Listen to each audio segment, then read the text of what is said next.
I think a lot about giving birth. There's a vulnerability there where you cannot control that experience and you have to let go. And if you really do the letting go, it's very empowering. Vulnerability is what brings us our strength.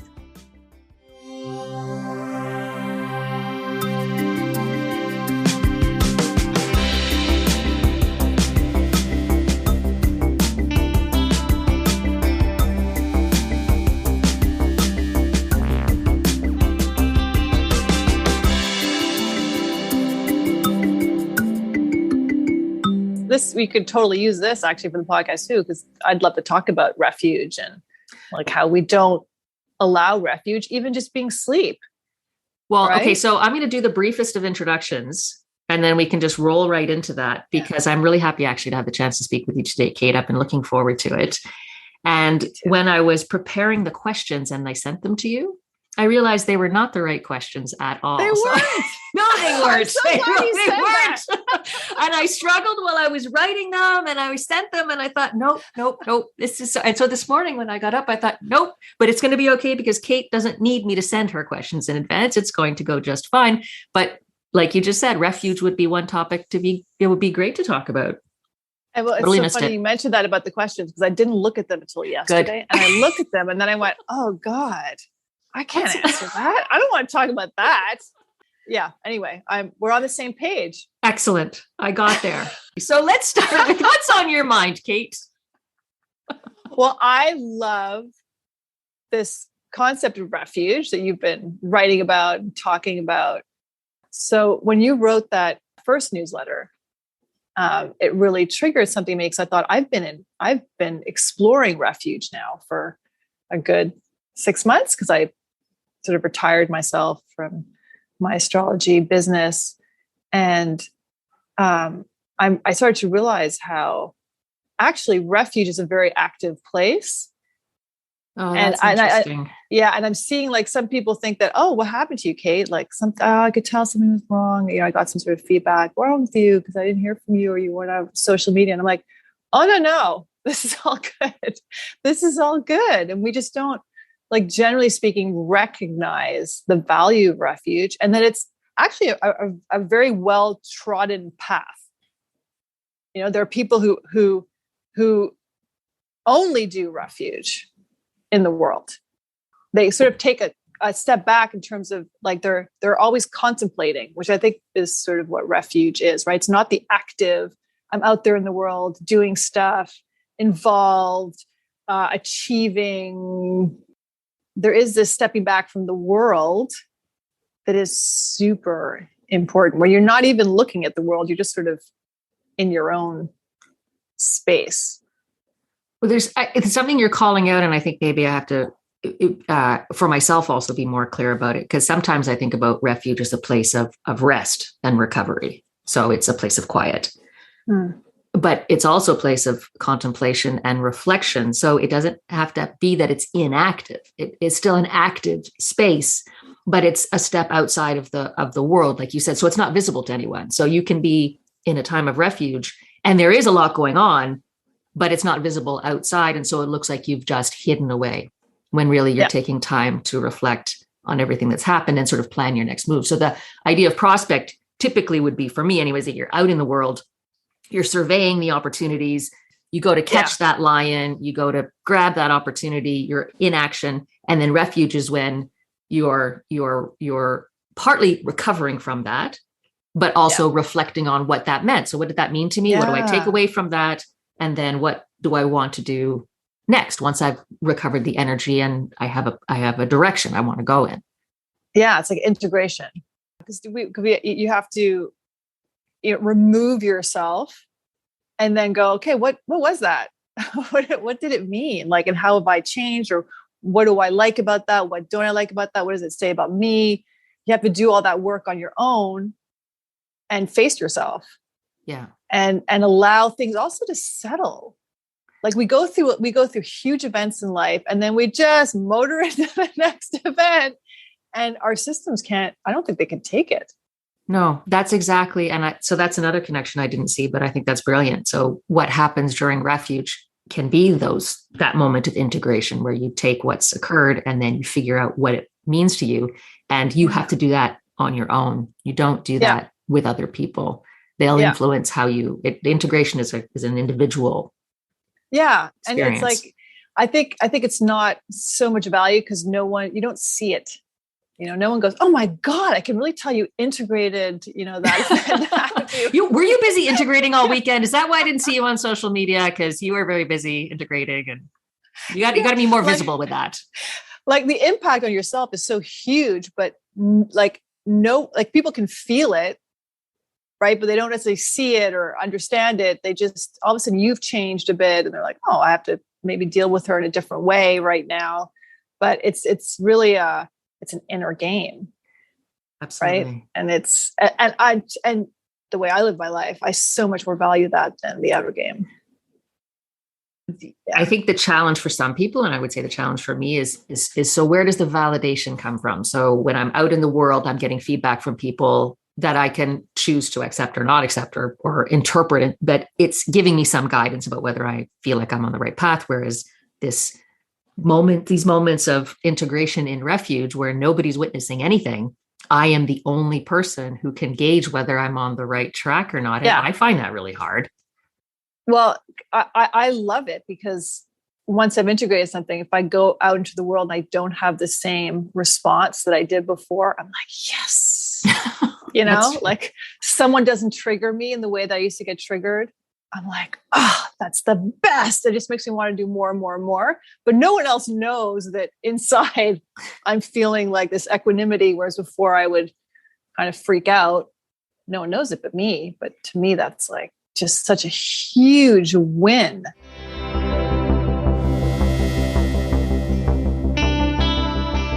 My original questions were off track for sure, but there's sort of vaguely one that I just want to go back to because I just want people to understand a little bit of the context of where you're coming from. So how you've arrived to where you are, because you really have, I would say for the past few years, been an amazing, to me, like friend and guide and mentor and model. And so I've learned a lot from you and I have worked with you in different ways. So just like the nutshell version of the experiences that have brought you to where you are today. Okay. So I guess the experiences that brought me to where I am today, I would say started around 2013. At that point, I'd been painting for a long time, been in the arts. Before that, I was in the fashion industry for a while. And then I just suddenly discovered astrology and I just threw everything else out and went into that. And that led me into a more spiritual path, like a more, working on myself and like finding the joy of that while I was learning how to be an astrologer and how to give readings and be a counselor to people. And what I didn't expect to happen was that the spiritual work became more important for me, more enjoyable than the astrology. And so last year I decided, like after doing some workshops that were very enjoyable in and of themselves, I thought, I think I'm kind of done with that path. So I always allow myself to just, get to a point. Well, I find what happens to me is I get to a point where I achieve what I want to achieve. And then instead of redoing the achievement, I find I want to do something else. Like, I'm like, what's next? Like when I was painting, I got to this point where I felt like I really pushed myself to make the painting that I always wanted to make. And I had this period of a few months where it was just, I was like on fire. Just my brain felt like it was kind of, there was smoke coming out of my ear because I was trying to like not think the way that I think and just break all my own rules. And I did it. And once I did it, I had this painting that I always wanted to make. I went, oh, I'm kind of done with painting. That's what that feels like. Next, and then I went to astrology and now I think I'm exploring, I don't know what's next. And I'm just allowing that to happen. And it's been it feels like refuge, like taking a step back from everything and not knowing what or when or if I'll actually go back out there. I don't know. I admire you as an example of somebody who, and I think that's what you were saying a little bit before, you don't feel the need to repeat even past successes. You don't repeat the things that brought you that success. You are able to reach whatever goal it was that was inside you anyway. And then you say, well, what's the next stepping stone? Where am I going to step to next? And looking backwards, maybe at some point it will seem like an integrated journey from the perspective of a journey, not how you actualize those steps, but just right where it flowed you. Yeah. Not a word, where it kind of took you, where it took you as where you want to go next. And you're very open to that. You're very open to the stimuli or the things that come to you and thinking about what that might mean to you or how you might want to use that. Yeah. I love that as a practice, just seeing what life brings to you. And actually life has all, like, since I was a teenager, just sort of brought things to me. And I got kind of used to that rhythm. Like, oh, actually this came to me, so I'm going to follow that path. Not that I thought of it or was very intentional about it. And I find it interesting with my own children.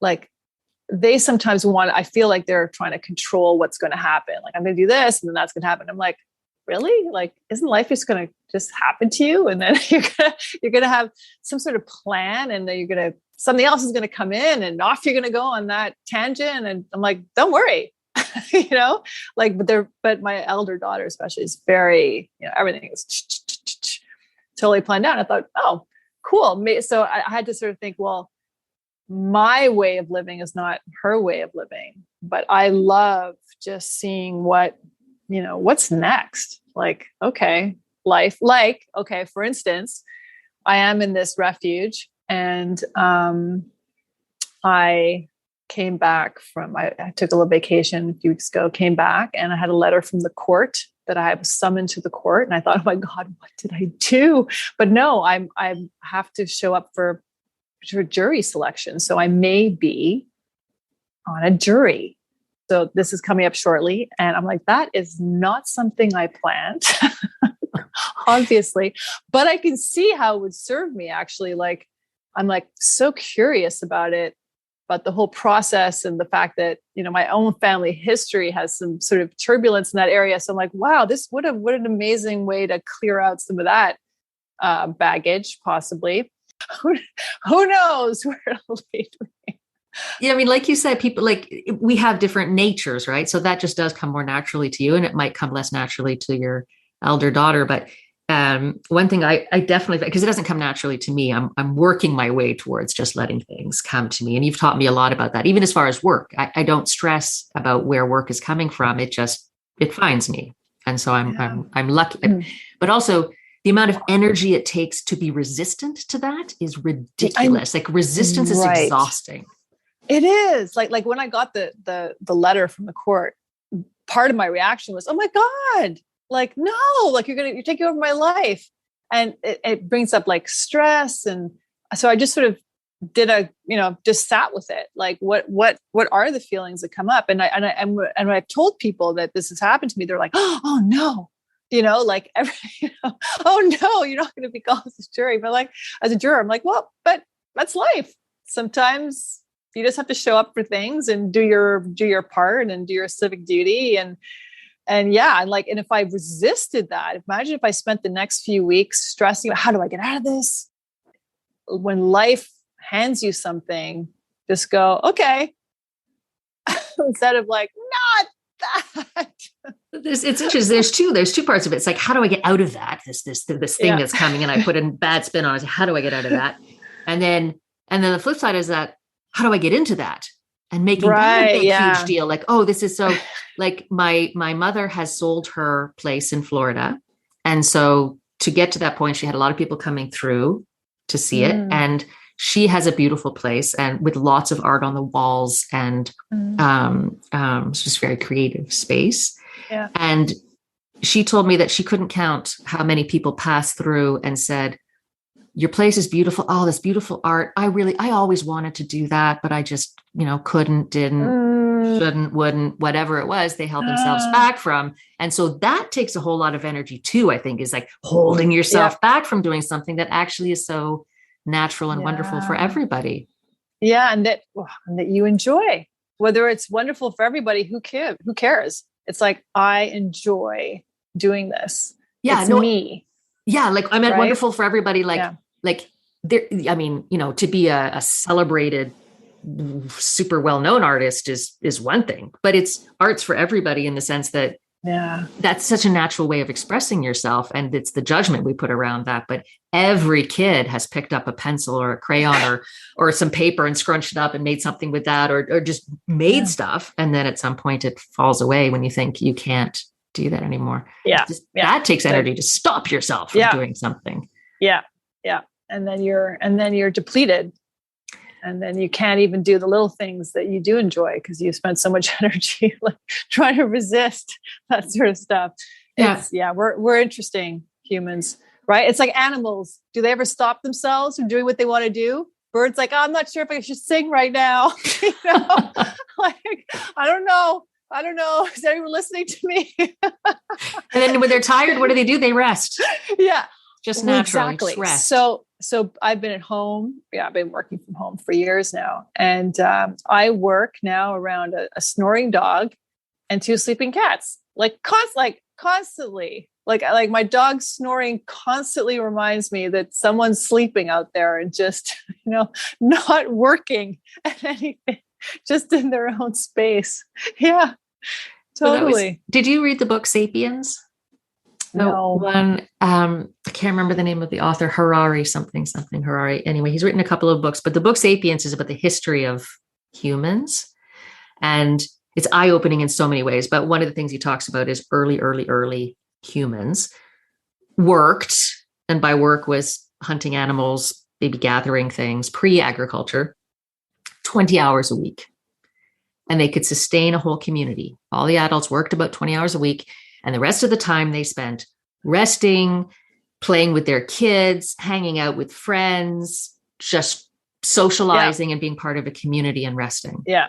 Minus those 20 hours a week. And now it's almost the inverse. It's like 20 hours a week where we actually look after ourselves and enjoy ourselves. And the rest of the time is just drive. And we have created some amazing things. And yet we've also created some horrendous things.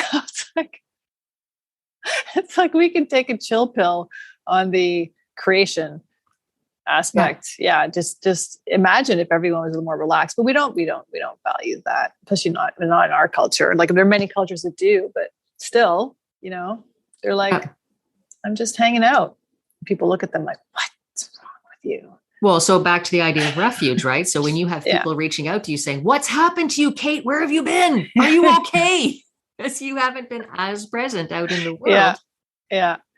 Oh, yeah. And actually, speaking of social media, what really shocked me was getting off of social media and realizing I didn't miss it at all. Like it was like the least of my issues.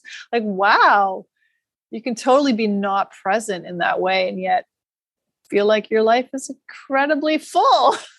You got snoring dogs, sleeping cats. Yeah. You want to see people, go for a walk. You'll see lots of people, talk to lots of people if you want. People are still out there and talking and I am enjoying this refuge quite a bit, but I've seen that it's taking me a while to sort of deprogram myself from I need to do something. I need to get out there. I need to offer something. I need to be known for something, to just be like, no, it can just be me. Not all of us have the opportunity to take refuge. It's also something I have to say, like sometimes we're called to really to be out in the world and to got to maintain that job. And like certain circumstances have to fall into place so that you can take refuge. But that's when resistance also becomes important. Like I realized myself that I had this opportunity and my resistance was, well, come on, got to be out there in the world. Doesn't look good.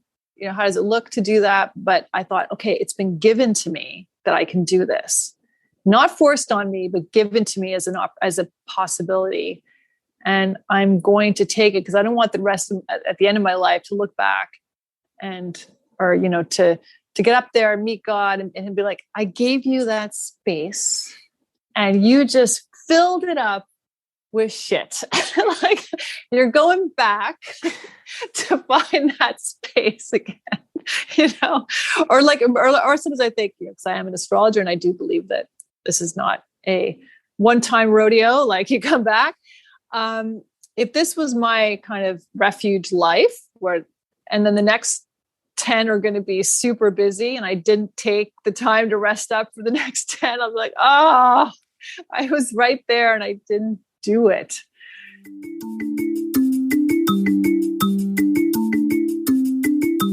I know during this time of refuge, you're creating things yourself. Yeah. You're writing. Yeah, I am writing, and I'm not like as intensely as I was before. So just a little bit every day, but I am writing, and I'm always thinking or, contemplating. Do you feel comfortable? Would you talk a little bit about what it is that you're thinking and writing about? Oh, right now I'm writing about women and the resistance to God, just the notion of God. Yeah. And specifically with women, because I am a woman and I feel I can talk from that perspective. And I do think that it's sort of a very taboo topic now for people like me, not for everyone. So that's what I'm exploring. Like, why is it that it's so difficult just to, say, I'm interested in God and not resist, put up all the barriers to that relationship or that exploration. Oh, that's it. Because I have to admit, like my gut reaction is that's not a space that I go to. Yeah. And I think it is hard for somebody raised outside of any tradition. When I look at that tradition, it's too mixed up with the kind of the very paternalistic, religious that's the thing. structure. Yeah, God's become, like you say, a tradition. God's not part of any tradition. Like that's just out there. No, it's just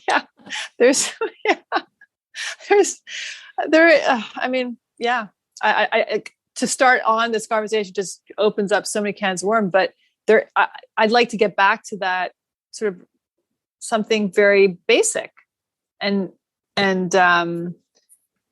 I think that, like, even tying it into with refuge, I think God is kind of a refuge. We do come out of what you call God, whether it's like infinite spirit or like the energy of the universe, however you want to term it. That's the ultimate refuge that you come out of and you go back to. So why are we so resistant to that? Because, and this is not a book about, I don't go through, it's not historical.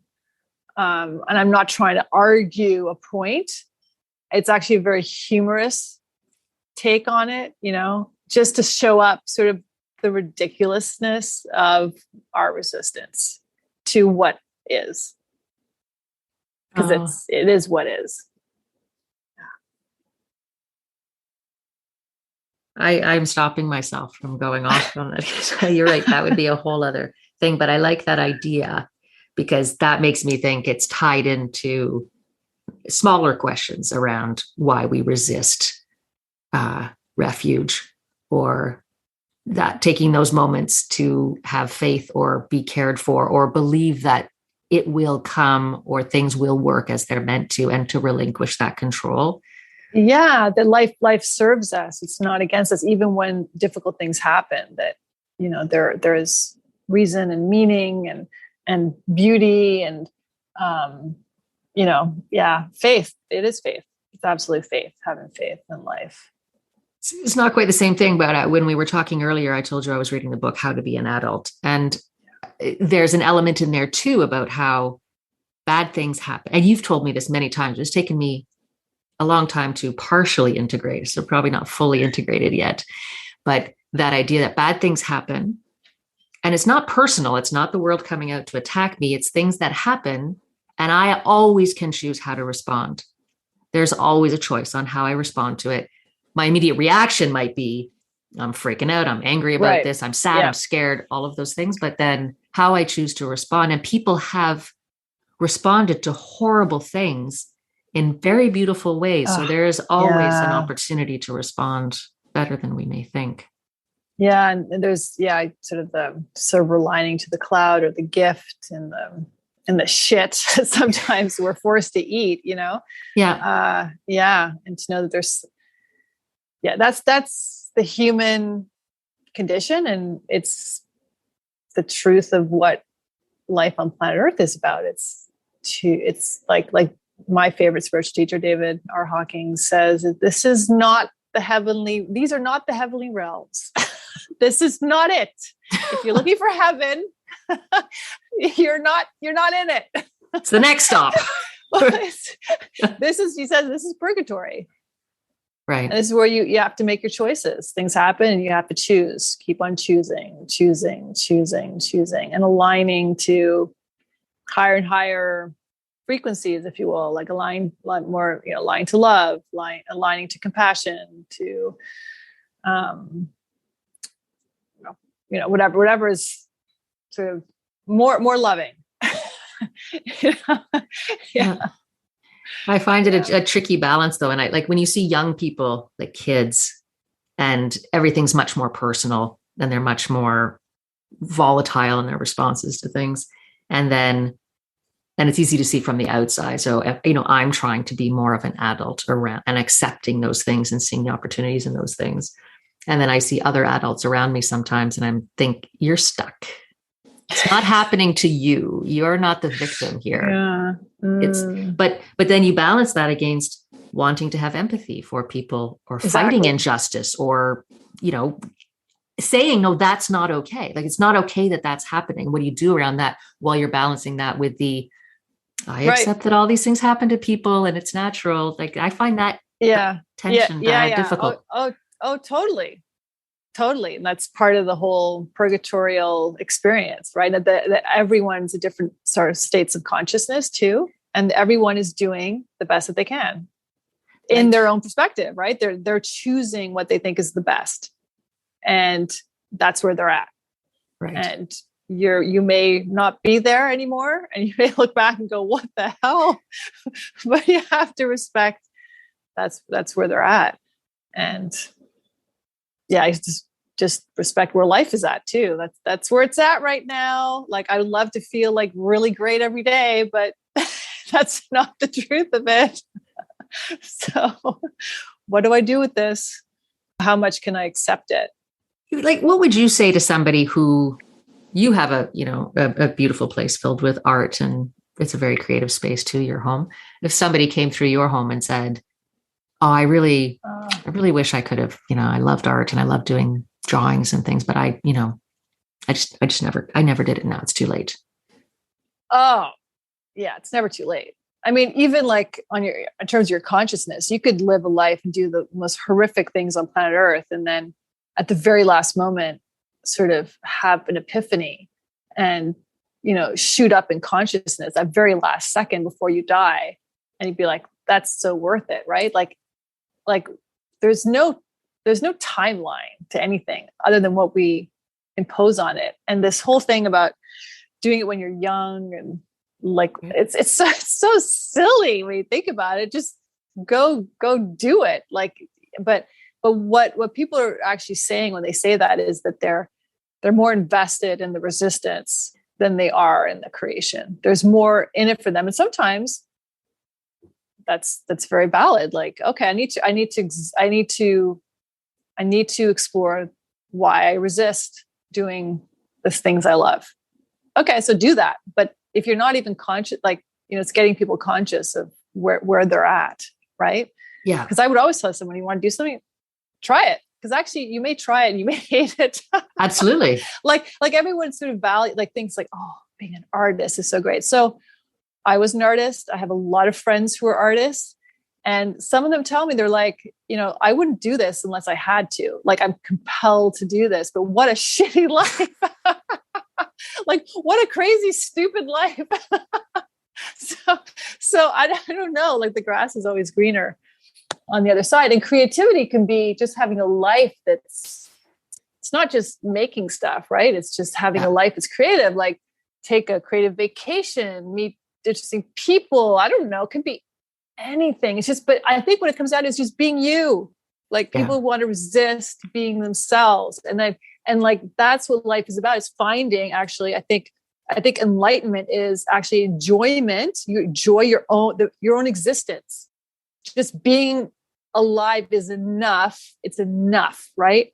But it takes so much to get to that point of like, just pure, being purely accepting of everything and loving of everything, and just loving like you as a part of existence.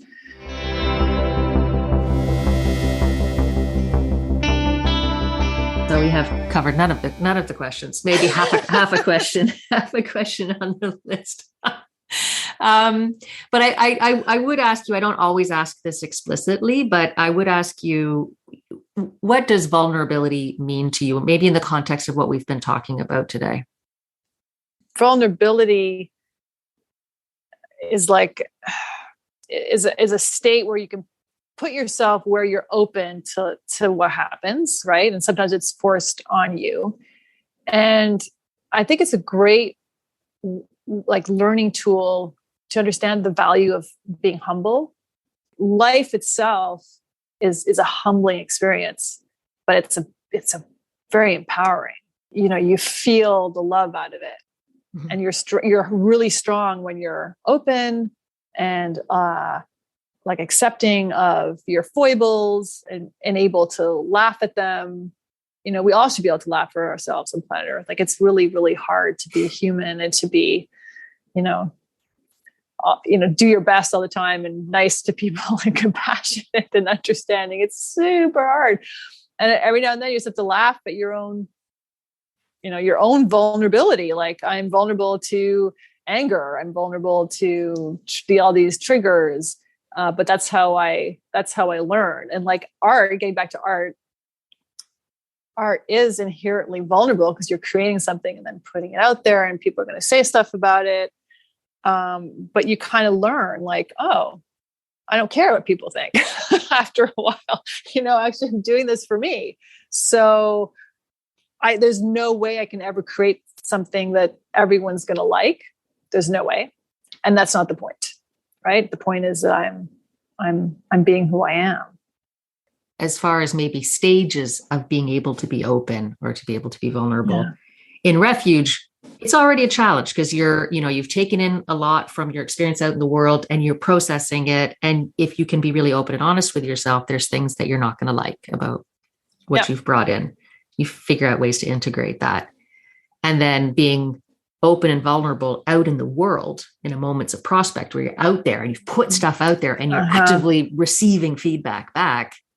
That's a level up. That's like, I'm not safe in my space processing things that have happened in the past. Out there right now, things are coming to me. Can I remain open and vulnerable to what's coming in and choose how I respond to that, as opposed to becoming defensive or closing down or running for refuge in a way that's a way of hiding from the truth that I might be, or a truth that's out there in the world. Yeah. I would say yes to all that, except I wouldn't call it a leveling up. I don't think it's more important that we're vulnerable out there in the world. I don't think that proves it. I think actually what proves it is we're vulnerable with ourselves. I think that's more of a proof to my, like, the way I live my life. Like, because to be really honest with yourself is the most vulnerable thing you can do. It's not really being honest with other people, like, or dealing with their feedback, because that's not important. But getting back to that source is like, woof, like, because if you can be really honest with yourself, that's when you get to enlightenment. That's the hardest thing. But I don't think you're necessarily going to get it out there. That's not how it happens. I think that's one of the mechanisms that can help you there. But ultimately, it comes back to your relationship with yourself. Always, always, always, always. Because then that's your relationship with also God, with existence. It's within you. It's not out there really. I really love what you're exploring. And I know that you have a great book under your belt. And I don't know if your listeners know that, but I think it's a super topic. And actually, there is one more thing I wanted to talk about in relationship to that, is that I love how it deals with context as opposed to content, because we're so always focused on the content, talking about stuff, right? The content, right. But it's so much more valuable in my perspective to be focused on context. Like, what context am I in right now? And, the ideas of refuge and prospect, and what's the other one? And why is my brain not? Framing and friction. Friction. But okay, but there's refuge. There's prospect refuge. Yeah. Prospect refuge is generally considered one. Comes from architecture. Okay. So it's this dynamic tension between going between those two spaces.